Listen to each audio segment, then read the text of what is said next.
Chapter 33, in which is related the novel of Ill-advised Curiosity. In Florence, a rich and famous city of Italy, in the province called Tuscany, there lived two gentlemen of wealth and quality, Anselmo and Lothario, such great friends that by way of distinction they were called by all that knew them the two friends. They were unmarried, young, of the same age and of the same tastes, which was enough to account for the reciprocal friendship between them. Anselmo, it is true, was somewhat more inclined to seek pleasure in love than Lothario, for whom the pleasures of the chase had more attraction. But on occasion Anselmo would forego his own taste to yield to those of Lothario, and Lothario would surrender his to fall in with those of Anselmo, and in this way their inclinations kept pace one with the other, with a concord so perfect that the best regulated clock could not surpass it.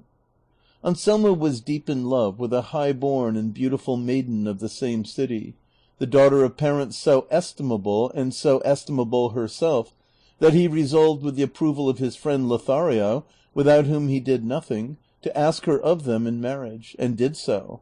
Lothario being the bearer of the demand, and conducting the negotiations so much to the satisfaction of his friend, that in a short time he was in possession of the object of his desires, and Camilla so happy in having won Anselmo for her husband, that she gave thanks unceasingly to heaven and to Lothario, by whose means such good fortune had fallen to her. The first few days, those of a wedding being usually days of merrymaking, Lothario frequented his friend Anselmo's house as he had been wont, striving to do honor to him and to the occasion, and to gratify him in every way he could. But when the wedding days were over, and the succession of visits and congratulations had slackened, he began purposely to leave off going to the house of Anselmo, for it seemed to him, as it naturally would to all men of sense, that friends' houses ought not to be visited after marriage with the same frequency as in their master's bachelor days, because, although true and genuine friendship cannot and should not be in any way suspicious, still a married man's honor is a thing of such delicacy that it is held liable to injury from brothers, much more from friends. Anselmo remarked of the cessation of Lothario's visits, and complained of it to him, saying that if he had known that marriage was to keep him from enjoying his society as he used, he would never have married, and that if by the thorough harmony that subsisted between them while he was a bachelor they had earned such a sweet name as that of the two friends, he should not allow a title so rare and so delightful to be lost through a needless anxiety to act circumspectly. And so he entreated him, if such a phrase was allowable between them, to be once more master of his house, and to come in and go out as formerly, assuring him that his wife Camilla had no other desire of inclination than that which he would wish her to have, and that knowing how sincerely they loved one another, she was grieved to see such coldness in him.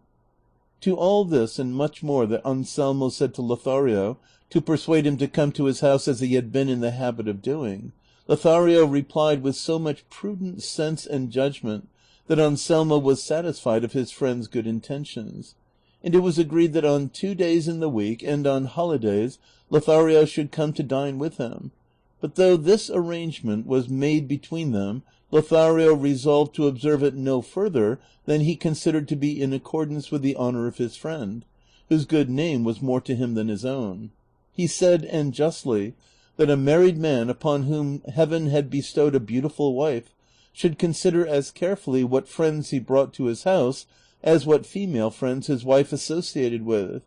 For what can not be done or arranged in the marketplace, in church, at public festivals, or at stations, opportunities that husbands cannot always deny their wives, may be easily managed in the house of the female friend or relative in whom most confidence is reposed.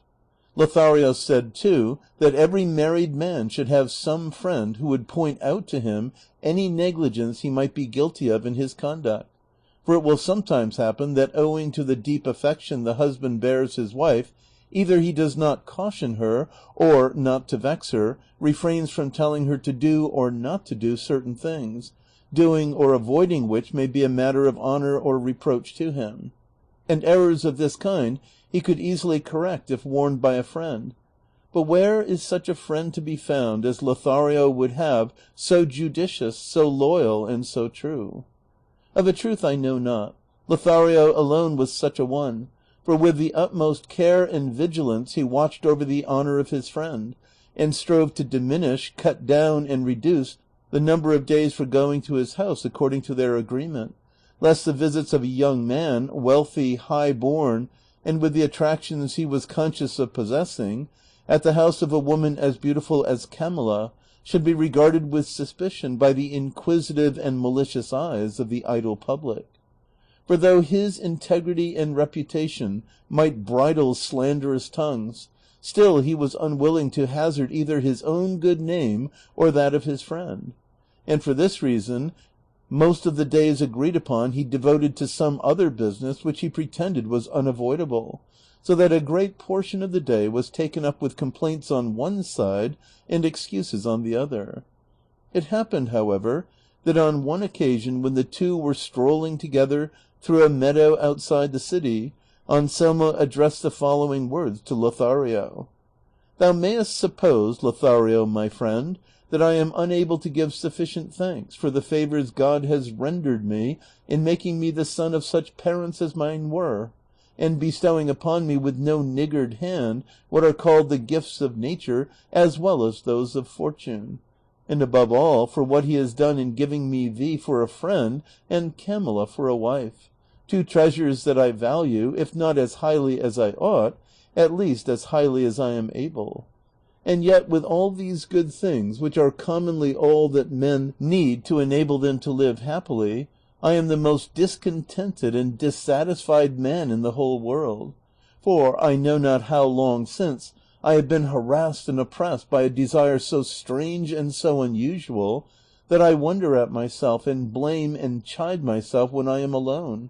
and strive to stifle it and hide it from my own thoughts, and with no better success than if I were endeavoring deliberately to publish it to all the world, and, as in short it must come out, I would confide it to thy safe keeping, feeling sure that by this means, and by thy readiness as a true friend to afford me relief, I shall soon find myself freed from the distress it causes me, and that thy care will give me happiness in the same degree as my own folly has caused me misery." The words of Anselmo struck Lothario with astonishment, unable as he was to conjecture the purport of such a lengthy prelude and preamble, and though he strove to imagine what desire it could be that so troubled his friend, his conjectures were all far from the truth, and to relieve the anxiety which this perplexity was causing him, he told him he was doing a flagrant injustice to their great friendship in seeking circuitous methods of confiding to him his most hidden thoughts, for he well knew he might reckon upon his counsel in diverting them, or his help in carrying them into effect. "That is the truth," replied Anselmo, "and relying upon that I will tell thee, friend Lothario, that the desire which harasses me is that of knowing whether my wife Camilla is as good and as perfect as I think her to be, and I cannot satisfy myself of the truth on this point except by testing her in such a way that the trial may prove the purity of her virtue as the fire proves that of gold, because I am persuaded, my friend, that a woman is virtuous only in proportion as she is or is not tempted, and that she alone is strong who does not yield to the promises, gifts, tears, and importunities of earnest lovers. For what thanks does a woman deserve for being good if no one urges her to be bad? And what wonder is it that she is reserved and circumspect to whom no opportunity is given of going wrong, and who knows she has a husband that will take her life the first time he detects her in an impropriety? I do not therefore hold her who is virtuous through fear or want of opportunity in the same estimation as her who comes out of temptation and trial with a crown of victory. And so, for these reasons and many others that I could give thee to justify and support the opinion I hold, I am desirous that my wife Camilla should pass this crisis, and be refined and tested by the fire of finding herself wooed and solicited, and by one worthy to set his affections upon her. And if she comes out, as I know she will, victorious from this struggle, I shall look upon my good fortune as unequaled. I shall be able to say that the cup of my desire is full, and that the virtuous woman of whom the sage says, "Who shall find her?" has fallen to my lot. And if the result be the contrary of what I expect, in the satisfaction of knowing that I have been right in my opinion, I shall bear without complaint the pain which my so dearly bought experience will naturally cause me. And as nothing of all thou wilt urge in opposition to my wish will avail to keep me from carrying it into effect, it is my desire, friend Lothario, that thou shouldst consent to become the instrument for effecting this purpose that I am bent upon, for I will afford thee opportunities to that end, and nothing shall be wanting that I may think necessary for the pursuit of a virtuous, honorable, modest, and high-minded woman. And among other reasons, I am induced to entrust this arduous task to thee by the consideration that if Camilla be conquered by thee, the conquest will not be pushed to extremes, but only far enough to account that accomplished which from a sense of honor will be left undone. Thus I shall not be wronged in anything more than intention, and my wrong will remain buried in the integrity of thy silence, which I know well will be as lasting as that of death in what concerns me. If, therefore, thou wouldst have me enjoy what can be called life, thou wilt at once engage in this love struggle, not lukewarmly nor slothfully, but with the energy and zeal that my desire demands, and with the loyalty our friendship assures me of. Such were the words Anselmo addressed to Lothario, who listened to them with such attention that, except to say what has been already mentioned, he did not open his lips until the other had finished.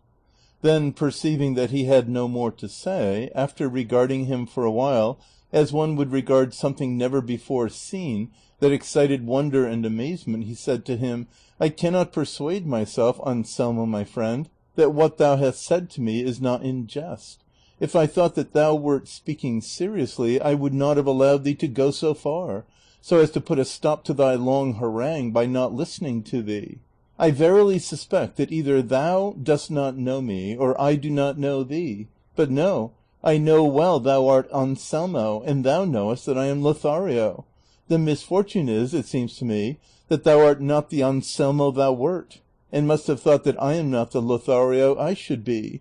For the things that thou hast said to me are not those of that Anselmo who was my friend, nor are those that thou demandest of me what should be asked of the Lothario thou knowest. True friends will prove their friends and make use of them, as a poet has said, usque ad aras, whereby he meant that they will not make use of their friendship in things that are contrary to God's will. If this, then, was a heathen's feeling about friendship, how much more should it be a Christian's, who knows that the divine must not be forfeited for the sake of any human friendship? And if a friend should go so far as to put aside his duty to heaven to fulfill his duty to his friend, it should not be in matters that are trifling or of little moment, but in such as affect the friend's life and honor. Now tell me, Anselmo, in which of these two art thou imperilled, that I should hazard myself to gratify thee, and do a thing so detestable as that thou seekest of me? Neither, forsooth. On the contrary, thou dost ask of me, so far as I understand, to strive and labor to rob thee of honor and life, and to rob myself of them at the same time. For if I take away thy honor, it is plain I take away thy life, as a man without honor is worse than dead. And being the instrument, as thou wilt have it so, of so much wrong to thee, shall not I too be left without honor, and consequently without life? Listen to me, Anselmo, my friend, and be not impatient to answer me until I have said what occurs to me touching the object of thy desire, for there will be time enough left for thee to reply and for me to hear. Be it so, said Anselmo, say what thou wilt. Lothario then went on to say, It seems to me, Anselmo, that thine is just now the temper of mind which is always that of the Moors, who can never be brought to see the error of their creed by quotations from the Holy Scriptures, or by reasons which depend upon the examination of the understanding, or are founded upon the articles of faith, but must have examples that are palpable, easy, intelligible, capable of proof, not admitting of doubt, with mathematical demonstrations that cannot be denied, like, if equals be taken from equals, the remainders are equal, and if they do not understand this in words, and indeed they do not, it has to be shown to them with the hands, and put before their eyes, and even with all this, no one succeeds in convincing them of the truth of our holy religion. The same mode of proceeding I shall have to adopt with thee, for the desire which has sprung up in thee is so absurd and remote from everything that has a semblance of reason, that I feel it would be a waste of time to employ it in reasoning with thy simplicity, for at present I will call it by no other name, and I am even tempted to leave thee in thy folly as a punishment for thy pernicious desire. But the friendship I bear thee, which will not allow me to desert thee in such manifold danger of destruction, keep me from dealing so harshly by thee. And that thou mayest clearly see this, say, Anselmo, hast thou not told me that I must force my suit upon a modest woman, decoy one that is virtuous, make overtures to one that is pure-minded, pay court to one that is prudent? Yes, thou hast told me so.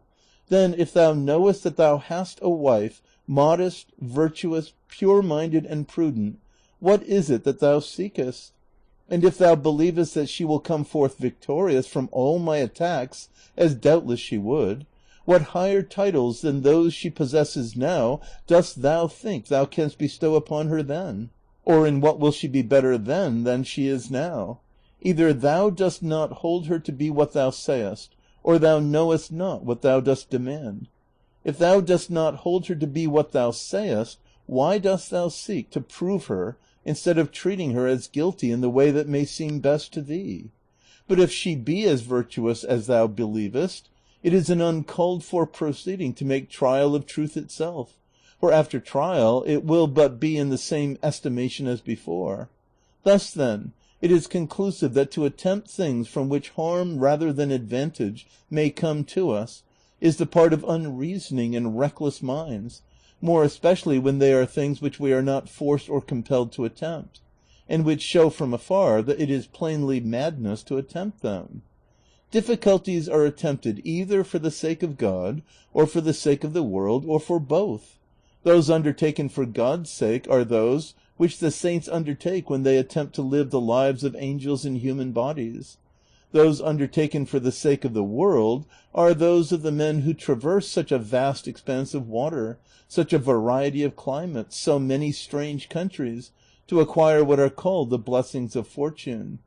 And those undertaken for the sake of God and the world together are those of brave soldiers, who, no sooner do they see in the enemy's wall a breach as wide as a cannon-ball could make, than casting aside all fear, without hesitating or heeding the manifest peril that threatens them, borne onward by the desire of defending their faith, their country, and their king, they fling themselves dauntlessly into the midst of the 1,000 opposing deaths that await them. Such are the things that men are wont to attempt, and there is honor, glory, gain in attempting them, however full of difficulty and peril they may be.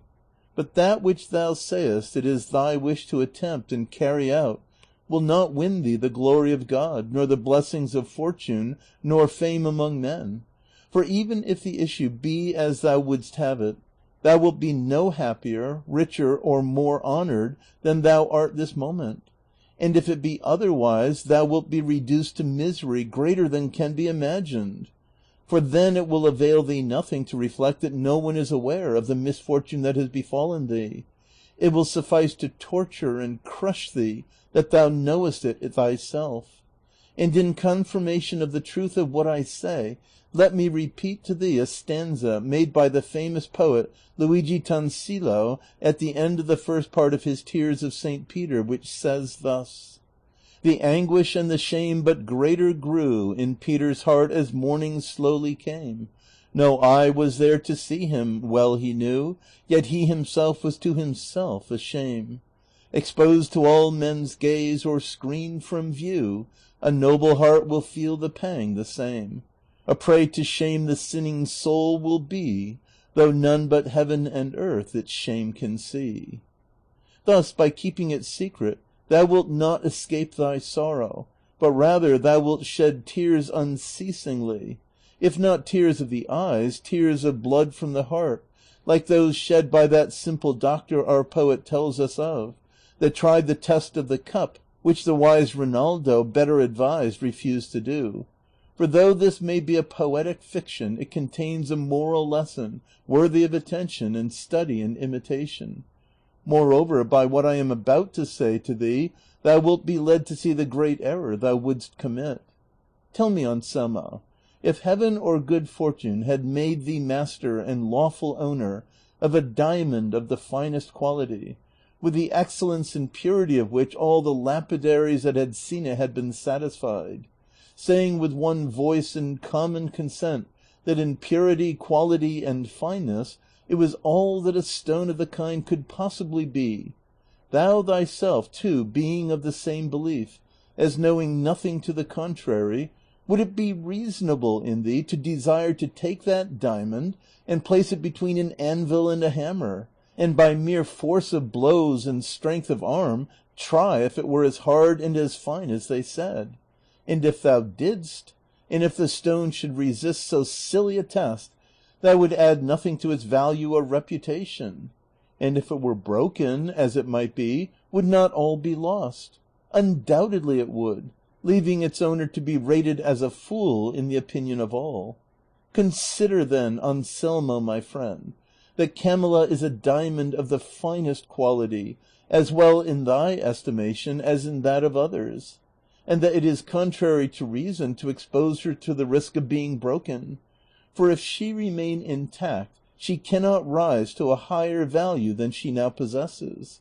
and if she give way and be unable to resist, bethink thee now how thou wilt be deprived of her, and with what good reason thou wilt complain of thyself for having been the cause of her ruin and thine own. Remember, there is no jewel in the world so precious as a chaste and virtuous woman, and that the whole honor of women consists in reputation.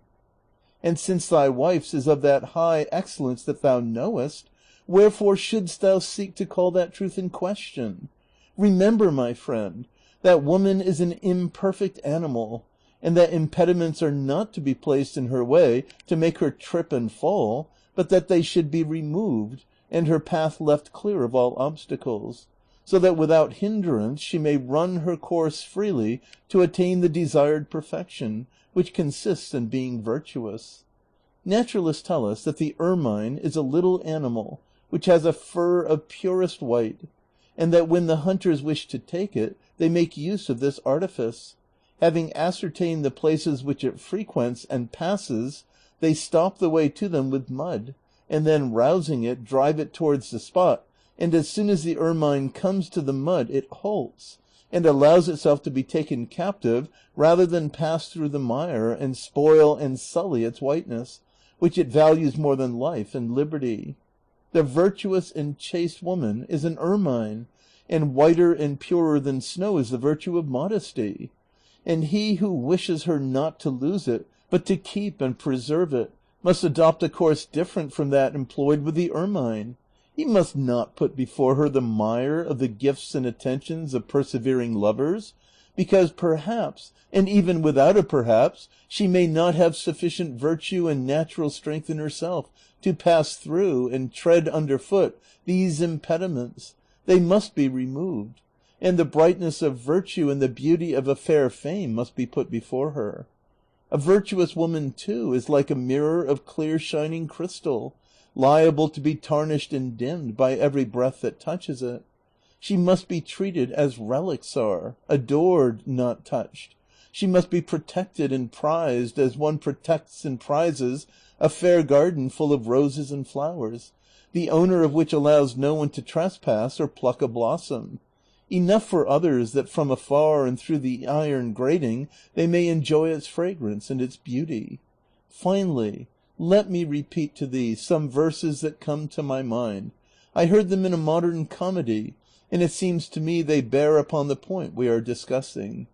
A prudent old man was giving advice to another, the father of a young girl, to lock her up, watch over her, and keep her in seclusion, and among other arguments he used these: Woman is a thing of glass, but her brittleness 'tis best not too curiously to test, who knows what may come to pass? Breaking is an easy matter, and it's folly to expose what you cannot mend to blows, what you can't make whole to shatter. This then all may hold as true, and the reason's plain to see, for if Danaes there be, there are golden showers too. All that I have said to thee so far, Anselmo, has had reference to what concerns thee. Now it is right that I should say something of what regards myself. And if I be prolix, pardon me, for the labyrinth into which thou hast entered, and from which thou wouldst have me extricate thee, makes it necessary. Thou dost reckon me thy friend, and thou wouldst rob me of honor, a thing wholly inconsistent with friendship. And not only dost thou aim at this, but thou wouldst have me rob thee of it also.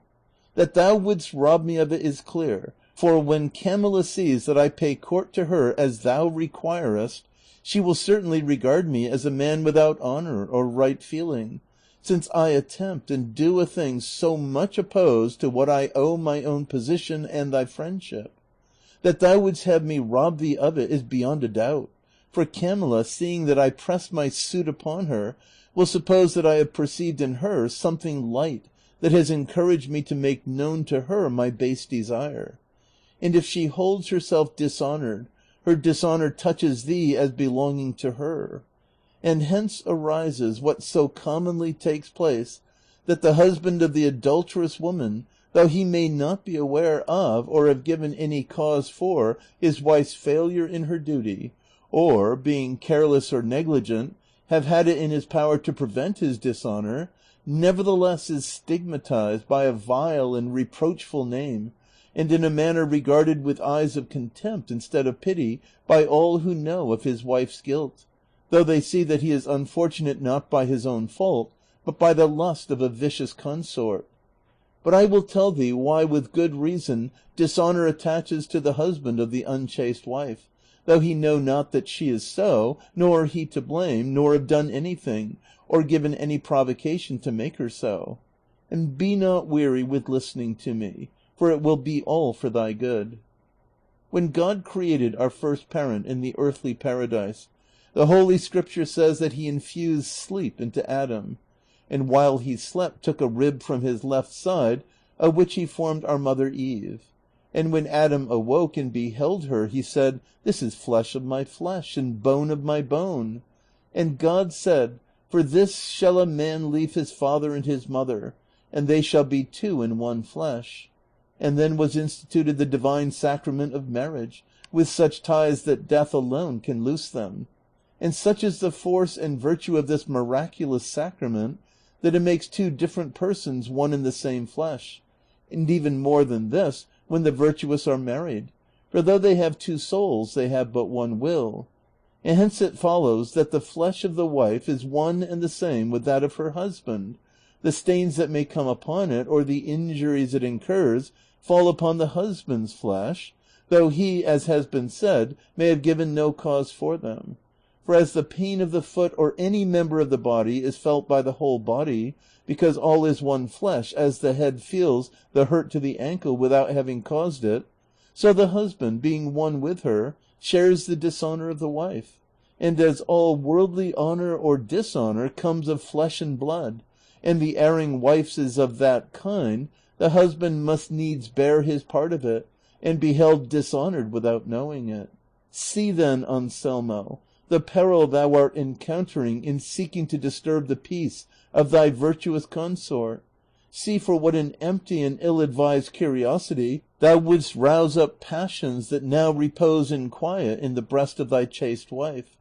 Reflect that what thou art staking all to win is little, and what thou wilt lose so much that I leave it undescribed, not having the words to express it. But if all I have said be not enough to turn thee from thy vile purpose, thou must seek some other instrument for thy dishonor and misfortune, for such I will not consent to be, though by this I lose thy friendship, the greatest loss that I can conceive. Having said this, the wise and virtuous Lothario was silent,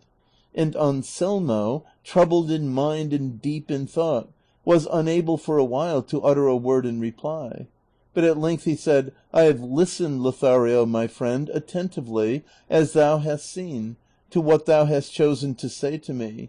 and in thy arguments, examples, and comparisons, I have seen that high intelligence thou dost possess, and the perfection of true friendship thou hast reached. And likewise I see and confess that if I am not guided by thy opinion, but follow my own, I am flying from the good and pursuing the evil.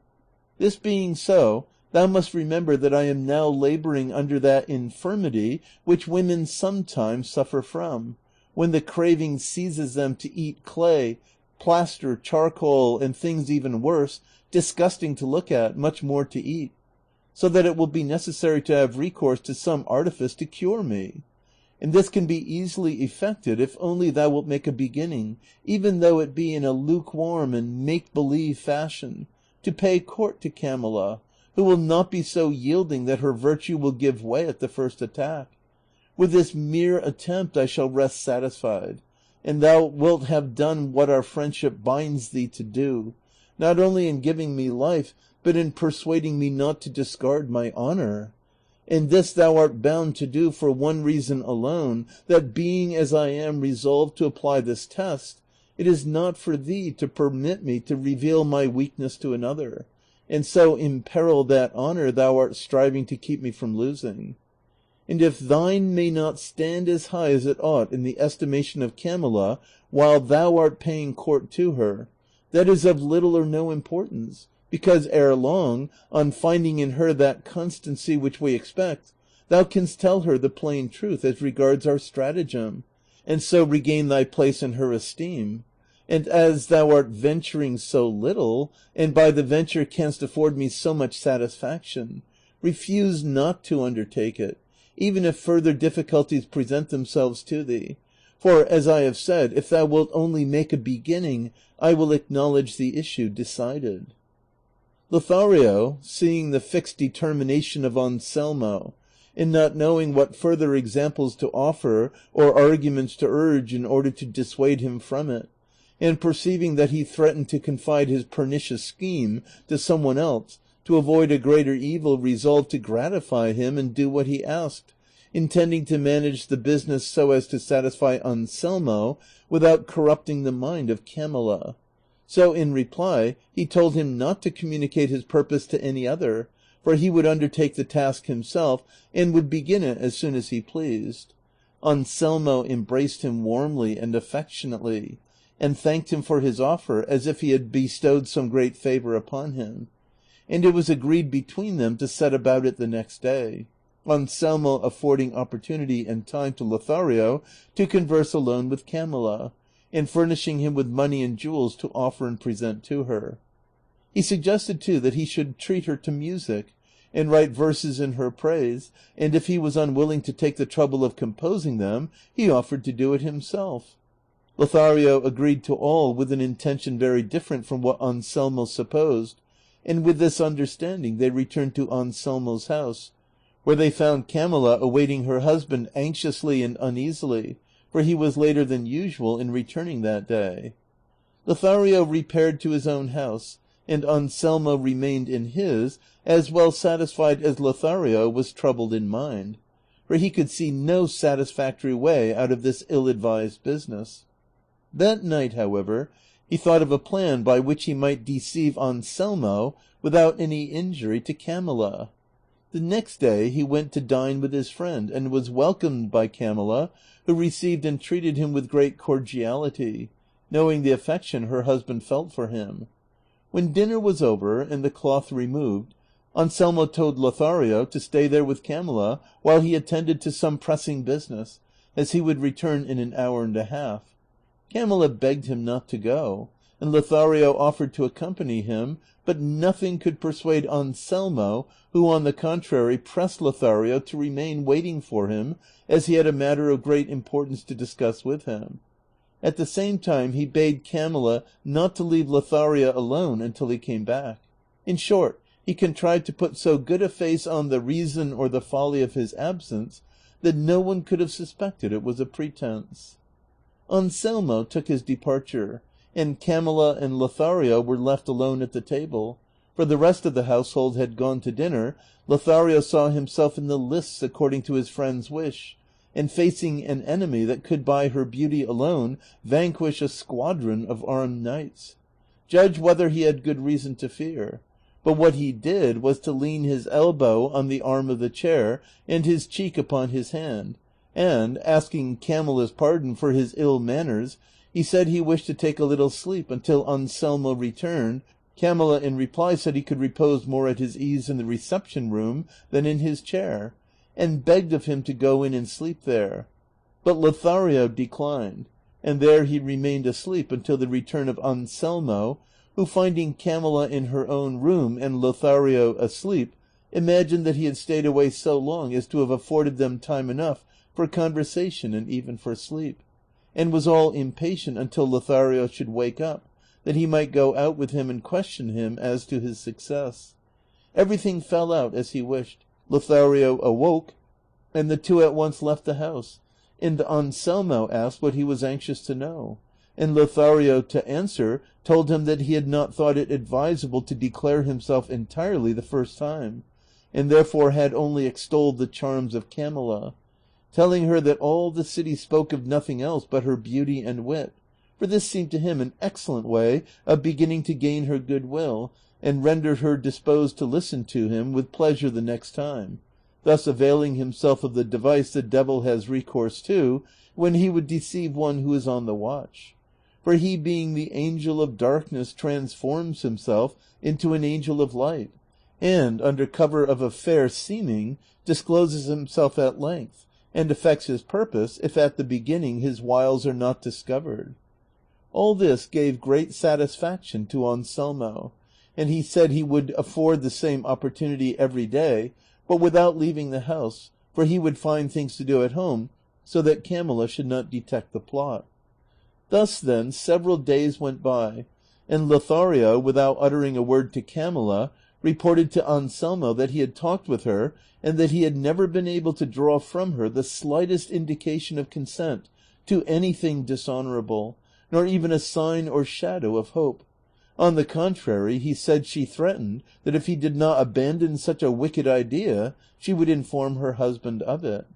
So far well, said Anselmo. Camilla has thus far resisted words. We must now see how she will resist deeds. I will give you tomorrow 2,000 crowns in gold for you to offer or even present, and as many more to buy jewels to lure her, for women are fond of being becomingly attired and going gaily dressed, and all the more so if they are beautiful, however chaste they may be. And if she resists this temptation, I will rest satisfied, and will give you no more trouble.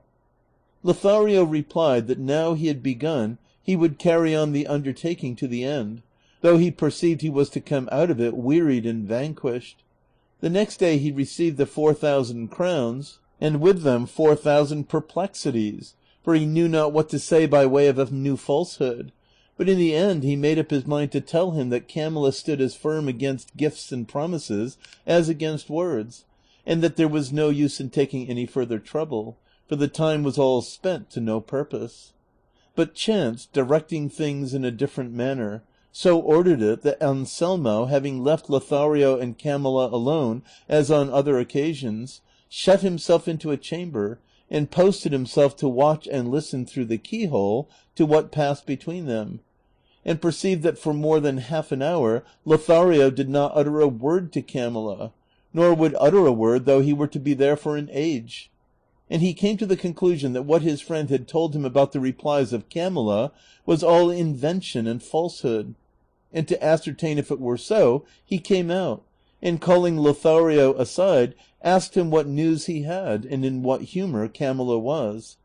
Lothario replied that he was not disposed to go on with the business, for she had answered him so angrily and harshly that he had no heart to say anything more to her. Ah,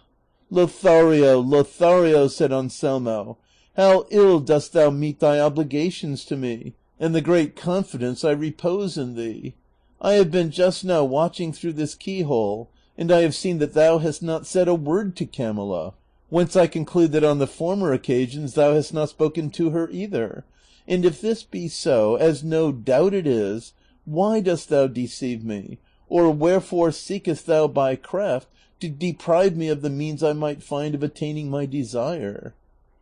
Anselmo said no more, but he had said enough to cover Lothario with shame and confusion, and he, feeling as it were his honor touched by having been detected in a lie, swore to Anselmo that he would from that moment devote himself to satisfying him without any deception, as he would see if he had the curiosity to watch, though he need not take the trouble, for the pains he would take to satisfy him would remove all suspicions from his mind. Anselmo believed him, and to afford him an opportunity more free and less liable to surprise, he resolved to absent himself from his house for 8 days, betaking himself to that of a friend of his who lived in a village not far from the city, and, the better to account for his departure to Camilla, he so arranged it that the friend should send him a very pressing invitation.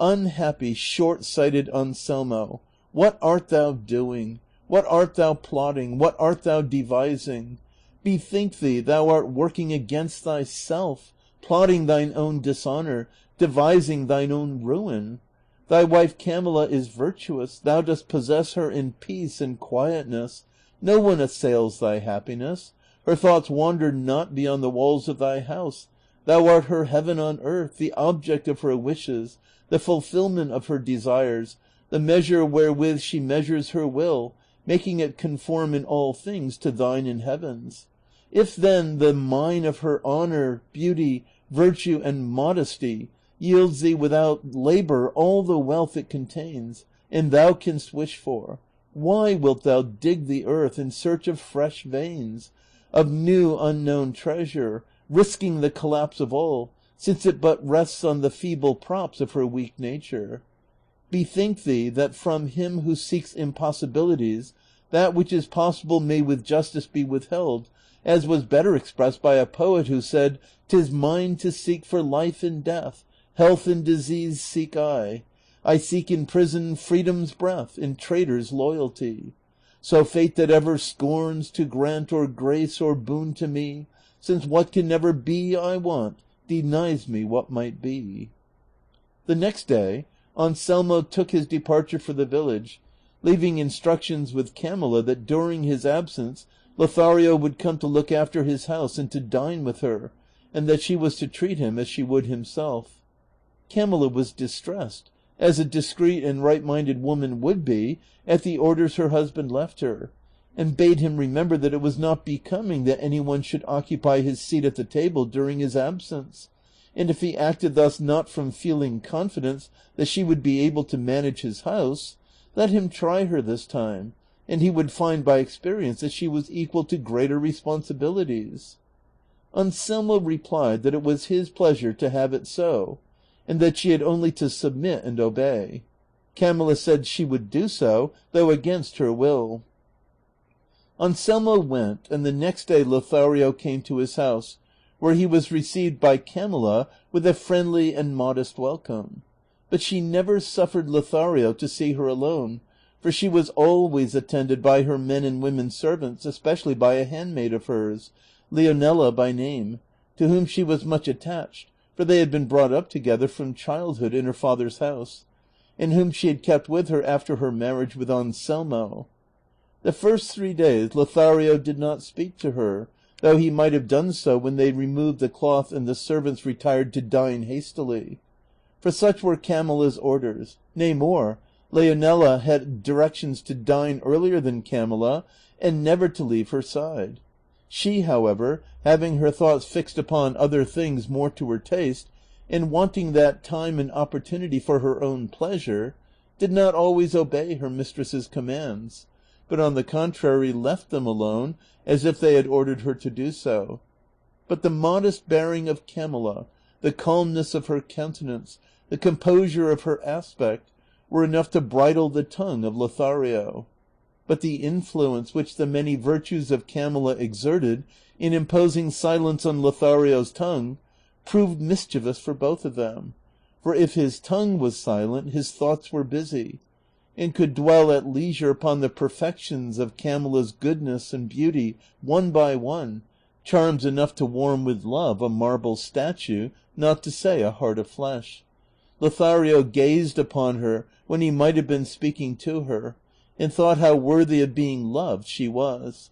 And thus reflection began little by little to assail his allegiance to Anselmo, and 1,000 times he thought of withdrawing from the city, and going where Anselmo should never see him, nor he see Camilla.